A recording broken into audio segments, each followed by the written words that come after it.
Sebelum menonton, jangan lupa like, subscribe, dan tekan tombol lonceng. Selamat menyaksikan. Gabungan Industri Pariwisata Indonesia menyelenggarakan Musyawarah Nasional kedua tahun 2022 di Hotel Grand Mercure Harmony, Jakarta.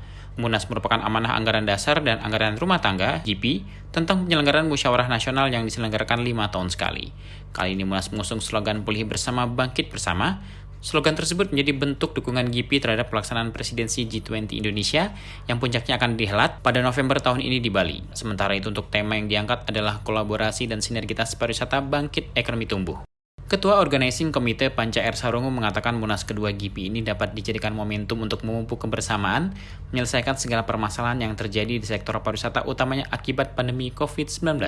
Kita recovery, ini juga recovery together sesuai dengan tema G20 dan tapi kita bangkitnya juga bersama. Jadi ini merupakan jargon dan ini juga kolaborasi. Kalau yang di atas tema dan subtema kebetulan dipilih oleh teman-teman steering committee. Saya pikir ini juga sesuatu yang very interesting untuk menjadi penyemangat. Jadi tentunya kesempatan ini di mana untuk pertama kalinya besok bertemu hampir seluruh asosiasi yang mewakili 19 juta pekerja pariwisata Indonesia itu akan hadir. Jadi ini momen penting dan ini yang saya pikir tentunya apa yang akan dibicarakan di Munas GP ini ke depan akan menjadi sesuatu yang strategis. Hal serupa juga disampaikan Ketua Umum GP Didin Junaidi.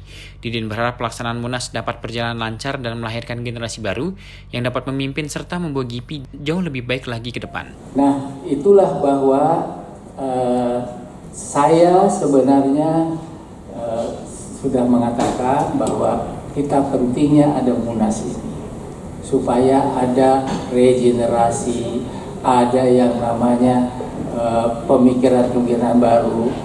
Ingat bahwa organisasi GP itu sebenarnya sifatnya nirlaba. Jadi tidak boleh ada bisnis di situ. Ya kan? Karena kita menjadi partner daripada mitra kerja atau partner dari Kementerian Pariwisata. Dan GP itu bukan bisnis. Jadi jangan harap bahwa di GP itu bisnis, cari bisnis atas nama GP, tidak. Karena GP itu lebih kepada kebijakan. Jadi kebijakan yang umpamanya saja bahwa Kementerian Pariwisata membuat satu kebijakan tertentu. Nah itu biasanya dulu harus GP itu harus diikut sertakan di situ. Dan diikut sertakan, jangan sampai kedepannya setelah peraturan itu berlaku maka tidak kondusif untuk industri. Nah itu, maka dari itu kita betul-betul harus bahwa sebenarnya kalau bahasa Sundanya barangkali GP itu menjadi think tank gitu loh ya, jadi think tanknya daripada pariwisata. Jadi sebenarnya begitu seharusnya.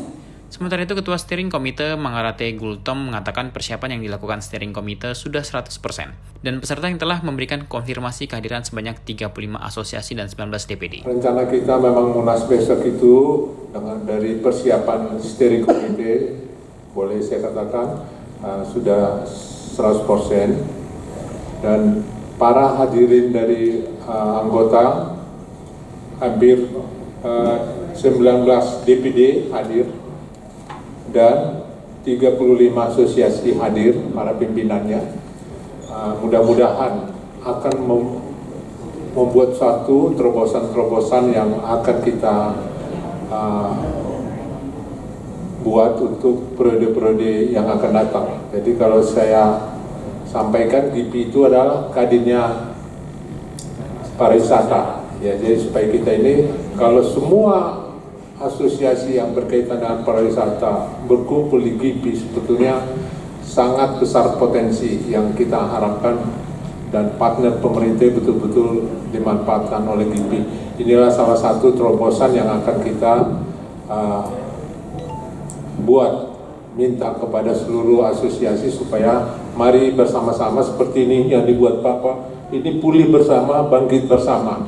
Inilah yang kita harapkan. Jadi barangkali Kalau Munas itu kan biasanya pasti akan ada siapa calon ketua, siapa pengurusnya.